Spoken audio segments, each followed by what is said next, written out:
Olá, jovem jurista, aqui é o professor Ronaldo Bastos e estamos na semana de comentários do informativo 1080 do Supremo Tribunal Federal. O caso que eu trago hoje é o caso referente a uma decisão conjunta das ADPFs 850 do Distrito Federal, 851 do Distrito Federal, 854 do Distrito Federal e 1014 do Distrito Federal. É uma decisão conjunta dessas arguições de descumprimento de preceito fundamental. E é o caso que ficou conhecido como orçamento secreto. Basicamente, se as emendas do relator do orçamento elas poderiam incluir novas despesas na lei orçamentária anual. Né? É esse o caso. E o Supremo estabeleceu a seguinte tese. É vedada a utilização das emendas do relator geral do orçamento com a finalidade de criar novas despesas ou de ampliar as programações previstas no projeto de lei orçamentária anual, uma vez que elas se destinam exclusivamente a corrigir erros e omissões. Beleza? Vamos entender o que é essa estrutura do orçamento secreto. Para isso, eu vou ter que explicar para vocês a diferença entre os tipos de emendas que temos à lei orçamentária. Primeiro temos que entender a ideia de ciclo orçamentário. Então, as leis orçamentárias, ou seja, o projeto plurianual, a lei de diretrizes orçamentárias e a lei orçamentária da União, elas são propostas pelo presidente da República, que tem competência privativa para propor essa legislação. E aí, quem vai aprovar essa legislação é o legislativo. O executivo propõe, o legislativo aprova, e depois o executivo executa e o legislativo controla essa execução. Só que quando chega no legislativo, há uma possibilidade de essa lei ser emendada. Há essa possibilidade dela ser emendada. Aqui eu tenho que lhe dar mais uma informação. Embora inicialmente o orçamento ele não tenha um caráter impositivo, essas emendas ao orçamento, as emendas individuais e as emendas de bancada, pode ter um caráter impositivo, ou seja, é obrigatório a execução dessa despesa que propostas ou por parlamentares de modo individual ou as emendas de bancada. Vamos entender. Então, o que é uma emenda individual? Uma emenda individual é quando um parlamentar ele propõe, de acordo com os critérios trazidos pela Constituição, uma modificação no orçamento. Qual é a consequência para a gente se limitar ao comentário do informativo? A consequência é que o nome desse parlamentar, o nome do autor dessa emenda, ele fica registrado.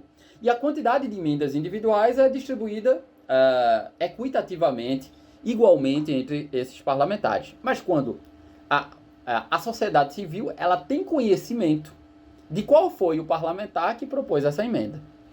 E como se trata da emenda de bancada, né? Essa bancada é ligada aos estados da federação, às unidades da federação. Então, a unidade que propôs essa emenda, que a gente vai chamar de emenda de bancada, também é conhecida. O nome do estado é conhecido por quem faz essa emenda de bancada. E como é que funcionava as chamadas emendas do relator que proporcionou o surgimento desse orçamento secreto? Vamos entender. Tem esse infográfico, se você está vendo pelo YouTube, tem um infográfico aí. O relator, ele tem uma verba à sua disposição. Ele tem uma determinada quantidade de verba à sua disposição. Assim como os parlamentares na emenda individual e os estados nas chamadas emendas de bancada, o relator também tem essa quantidade de verba à sua disposição.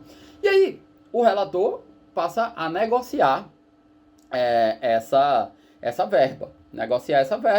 com outros parlamentares que procuram esse relator, que tem uma verba muito grande, para que essas verbas sejam destinadas ao que os parlamentares consideram que são adequados, né? São adequados de acordo com as suas propostas políticas. Evidentemente que esses acordos envolvendo a verba desse relator também envolve o próprio governo, o executivo, não apenas aqueles ligados ao legislativo. O problema é que essas trocas de favores, esses acordos, são feitos de forma informal, sem registros oficiais. E aí a liberação dessa verba, que é ligada ou vinculada à aprovação da lei no Congresso, você não sabe quem foi o beneficiado ou aquele que propôs a liberação dessa verba, porque nas emendas do relator não aparece quem foi o parlamentar que fez o pedido para que a verba fosse liberada para determinado setor. Então, aqui mais uma vez nesse infográfico, se você está vendo pelo YouTube, você pode entender a diferença. Nas emendas individuais, os recursos são divididos de forma equilibrada e é identificado o parlamentar, isso é o que é o mais importante, é identificado o parlamentar que pediu a verba. Já nas emendas do relator, a identificação do órgão que foi favorecido com o dinheiro, ou seja, do beneficiado, mas não do congressista que pediu aquela verba. Aí essa questão chega ao Supremo Tribunal Federal. O que é que o Supremo considera? O Supremo considerou que essa estrutura de emendas do relator, onde não há uma clareza acerca de quem foi o parlamentar que pediu essa verba, ela é incompatível com a Constituição Federal em virtude do seu caráter anônimo, já que não há a identificação do proponente. Ela também opera, e por isso é inconstitucional, na lógica da ocultação dos efetivos requerentes, ou seja, dos parlamentares.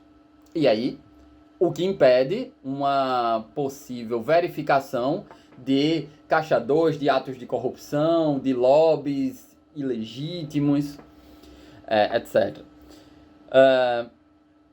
Todas as despesas nela previstas são distribuídas indiscriminadamente à pessoa do relator do orçamento, entre parlamentares que ficam incógnitos, ou seja, invisíveis. E também não se sabe os mecanismos de modificação desse orçamento público federal.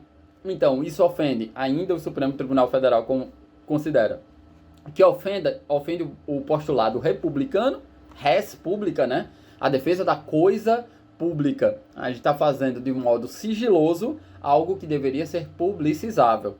E também ofende a transparência necessária à garantia de acesso de todos às informações de interesse público.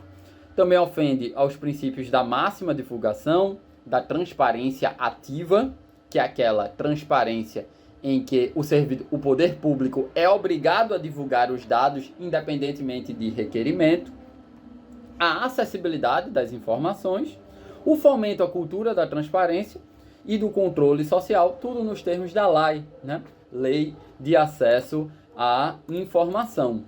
De modo que agora fica mais fácil entender a tese fixada nesse julgamento conjunto dessas ADPFs, que vai dizer que é vedada a utilização das emendas do relator geral do orçamento com a finalidade de criar novas despesas ou de ampliar as programações previstas no projeto de lei orçamentária anual, uma vez que elas se destinam exclusivamente a corrigir erros e omissões, ou seja, as emendas do relator, elas se destinam a corrigir erros e omissões, e não criar uma despesa não prevista, e muito menos uma despesa que ninguém sabe quem foi o proponente, quem foi o autor dessa despesa. Então, é inconstitucional o chamado orçamento secreto. É isso. Espero que vocês tenham gostado demais desse vídeo comentando o informativo 1080 do Supremo Tribunal Federal. Até uma próxima. Tchau.